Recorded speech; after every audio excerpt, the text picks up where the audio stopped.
no coração de um vale esquecido, cercado por montanhas que pareciam dentes de pedra, erguia-se o reino de Varys, um império nascido do ferro, mantido pela espada e sustentado pelo medo. Seu soberano, rei Aldren de Varys, fora coroado sob um eclipse. Diziam que o sol e a lua se ocultaram não em homenagem, mas em repulsa. Desde o primeiro dia, o povo acreditava que os céus haviam selado o destino daquele rei. Mas Aldren via na escuridão apenas poder. Se a luz recua diante de mim, dizia ele, então é a luz que teme o meu reinado. Durante 3 décadas, Aldren transformou Varys em uma potência. Exércitos inimigos caíam diante de suas legiões negras. E os reinos vizinhos o chamavam de o Rei do Fogo Silencioso. Porque onde seu estandarte era fincado, nenhum som humano restava. Mas enquanto o reino florescia, algo dentro dos muros do castelo apodrecia. A rainha Elaine, uma mulher de coração piedoso e alma quebrada, sofria com um tormento que o povo sussurrava nos mercados e nas tavernas. Cada herdeiro que nascia sob o teto real morria antes de ver o segundo amanhecer. 5 filhos, 5 enterros, 5 luas vermelhas. Aldren acreditava que a linhagem real era amaldiçoada, mas em vez de buscar redenção, buscou controle. Proibiu orações, queimou igrejas e ergueu templos ao seu próprio nome. Se os deuses me amaldiçoaram, disse ele ao conselho, então eu serei o Deus que os substituirá.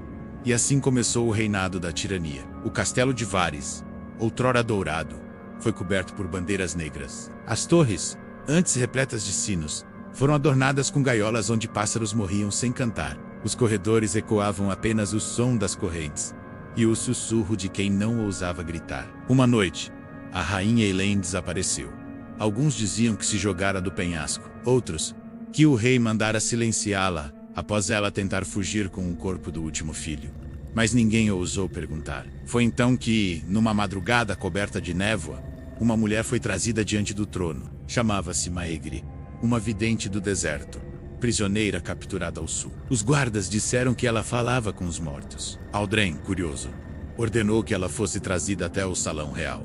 Maegre entrou sem medo. Seus olhos eram leitosos, como leite azedo, e sua voz soava como vento, passando por ruínas. Rei de Varys, disse ela, tua força ergueu muros, mas destruiu o que era teu. Sou o rei, não um mendigo de profecias, respondeu Aldren. Sei viste suplicar, morrerás de joelhos. Não vim suplicar, replicou a mulher sorrindo.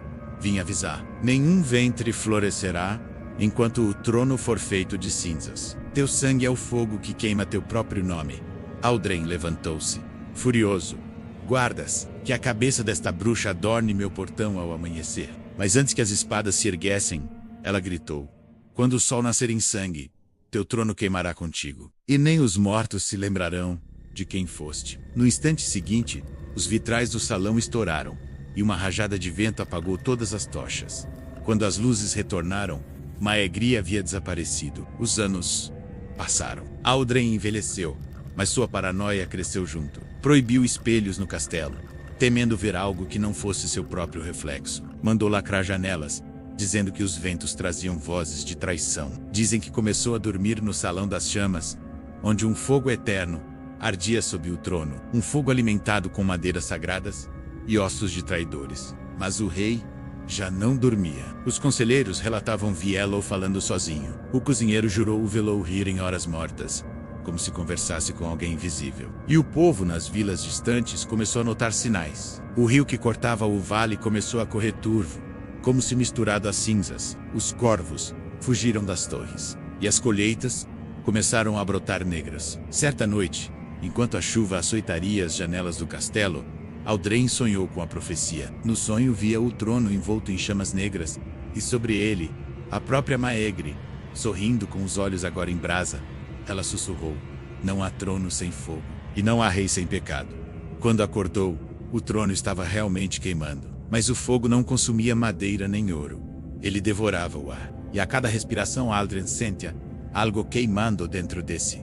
Ordenou que o trono fosse destruído. Os servos tentaram, mas ao tocar o assento, arderam vivos, sem gritar, sem fumaça, sem cheiro de carne. Eles apenas se desintegraram em cinzas. No chão, restavam pegadas que brilhavam em vermelho, como ferro incandescente. Os monges reais, desesperados, trouxeram relíquias, crucifixos e orações. Mas nada detinha a maldição. O fogo nunca apagava. E o rei, agora consumido pelo medo, começou a ver sombras se movendo pelas paredes.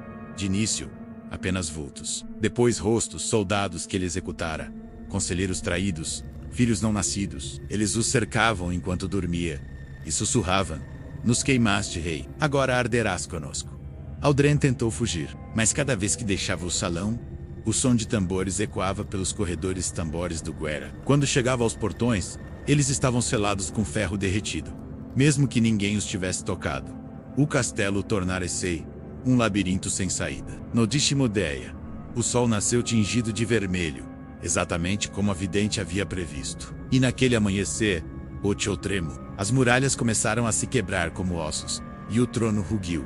Literalmente rugiu. Do fogo surgiu uma figura feita de brasas e sombras, usando a coroa do rei. Era o reflexo de Aldren, mas com olhos vazios e um sorriso que não era humano. "Sou o rei do que restou", disse a sombra. "E tu?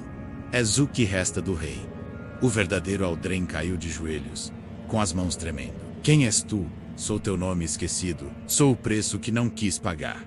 A sombra avançou, e o trono explodiu em chamas. O fogo envolveu Aldren dos pés à cabeça. Ele tentou gritar, mas o fogo o impediu. E pela primeira vez em sua vida, o rei sentiu o que era o silêncio.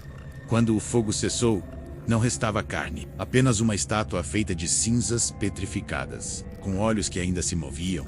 Séculos depois, as ruínas de Varys tornaram-se território proibido. Os aldeões evitavam o vale, dizendo que o vento ali cheirava a ferro e culpa. Mas viajantes curiosos, em noites sem lua, afirmam ver uma luz vermelha piscando entre as torres. Alguns relatam ouvir tambores distantes. E outros, mais azarados, dizem ter visto uma figura solitária sentada num trono queimado, observando o vazio. Quem se aproxima demais, jura ouvir uma voz seca e fria, soprada pelo vento: "O trono é teu espelho." E o espelho nunca mente.